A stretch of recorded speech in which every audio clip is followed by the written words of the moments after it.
Welcome back மக்களே. நான் உங்கள் சுப்பையா கானாவிலிருந்து. இன்னைக்கு எதை பற்றி பார்க்கலான்னா ரொம்ப இன்ட்ரெஸ்டான ஒரு விஷயங்க அந்த நாட்டோடைய, அதாவது ரூபா நோட்டை பற்றி. இந்த ரூபா நோட்டோடைய வேல்யூக்கும் நம்ம ரூபா நோட்டு வேல்யூக்கும் உள்ள வித்தியாசம் இன்னும் ஆச்சரியமாக இருக்கும். அதை பற்றியெல்லாம் பார்ப்போம். வாங்க பார்ப்போமா. முதல்ல இந்த ரூபா நோட்டோட பேர் கானா சீடி.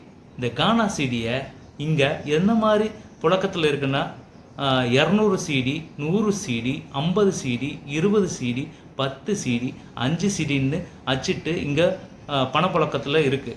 ஆனால் நம்ம ஊரோடைய மதிப்புக்கும் இந்த ரூபாய்க்கும் உள்ள மதிப்புக்கும் என்ன வித்தியாசம் தெரியுமா? ஆமாங்க, நீங்களே ஆச்சரியப்படுவீங்க. அதாவது ஒரு கானா சிடியோட மதிப்பு 5 ரூபா 50 காசு. அதாவது ஒரு கானா சிடி இருந்தால் 5 ரூபா 50 காசு வேல்யூ இருக்கும். ஆனால் டாலரோட மதிப்பு இன்னும் ஆச்சரியப்படுவீங்க. அதாவது ஒரு டாலரோட மதிப்பு 16 சிடி. அதாவது ஒரு டாலர் வாங்கணும்னா 16 சிடி கொடுத்தா வாங்கிடலாம். ஆனால் நம்ம ஊரில் எவ்வளோ ஒரு டாலரோட வேல்யூ உங்களுக்கே தெரியும். அதாவது 87 ரூபா இருந்தால்தான் ஒரு டாலர் வாங்க முடியும். அதை வச்சு பார்க்கும்போது நம்ம ரூபா நோட்டோட மதிப்பை விட இந்த கானா சிடியோட மதிப்பு அதிகம். ஒத்துக்கிறீங்களா? ஆமாங்க.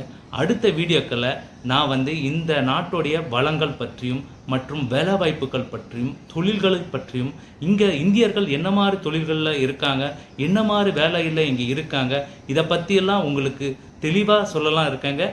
தொடர்ந்து நம்ம சேனலை பாருங்கள், சப்ஸ்கிரைப் பண்ணுங்கள். அடுத்த வீடியோவில் சந்திப்போம். நன்றி, வணக்கம்.